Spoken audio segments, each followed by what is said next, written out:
Pagtapos mo dyan, kailangan ko ng 3 copies nito para mabigay na natin yung subpoena, ha? Bilitan mo na lang, ha? Please, pagkitayan mo maayos. Uy, ano na? Wala pa rin si Michael? Ano sabi ng mga pulis? Sabi nila, nilagay na raw nila sa database sa mga nawawalang bata, pero ngayon wala pa rin nangyari. Kaya ito, nagprint ako ng mga flyers, baka sakaling makatulong. Uy, alam mo, meron akong kaibigan nagtatrabaho sa radio station. Baka pwede tayong humingi ng tulong sa kanila. Sige, makakatulong yun, chicks. Wala akong pakialam kahit magalit pa si Jonas. Ba't naman magagalit yung Jonas na yan? Kasi, ang bili niya sa akin, huwag naman ko daw ipapaalam sa press na nawawala si Michael. Dahil baka daw maka-apekto yun dun sa law office nila. Yun pa ang inisip. Bang klase din ang asawa mo, no? Ang klase talaga.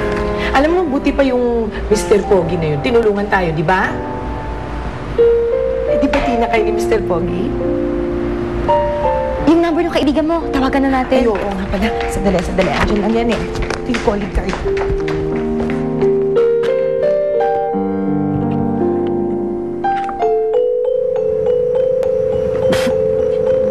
Ano, nakita niyo ba? Atakbo, sir. Hindi ko naabutan. Sayang. Dapat na-interrogate na natin yun. Sino kaya yun? Sir, baka konektado yan sa tumawag sa inyo nung isang araw. Oo nga. Nakatawo niya ang pulo ni Liwanag. Ano na ako?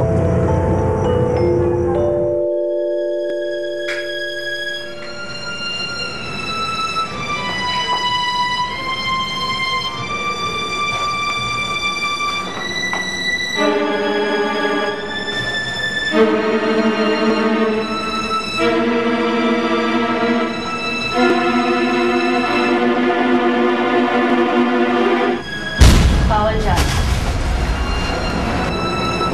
Ang pwede na pumasok dyan, yung mga nagtatrabaho dito sa computer shop. Sorry po. Charity, kaya pa tayo nahanap. Pakailangan ni Ate Jenny.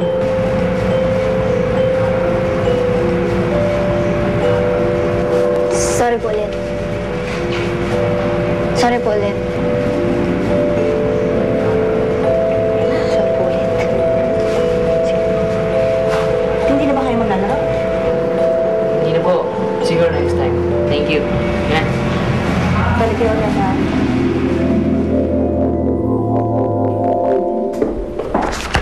Good morning, sir. Morning. Kumusta na ho pakiramdam mo?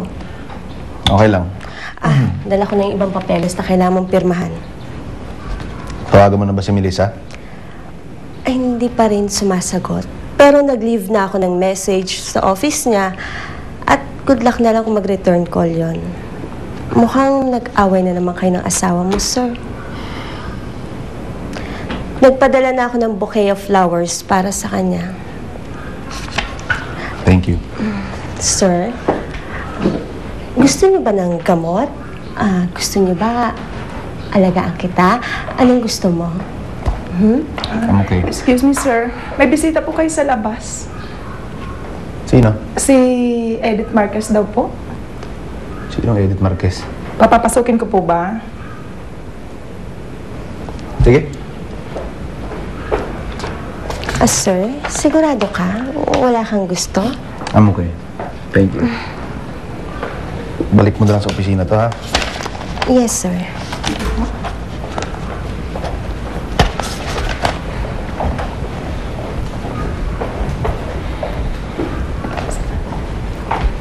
Sige po.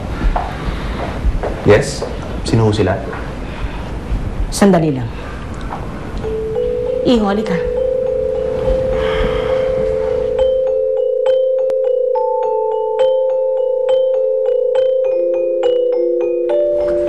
Sige, sabihin mo sa kanya kung sino ka. Aaron po. Ako po si Aaron Alejandrino.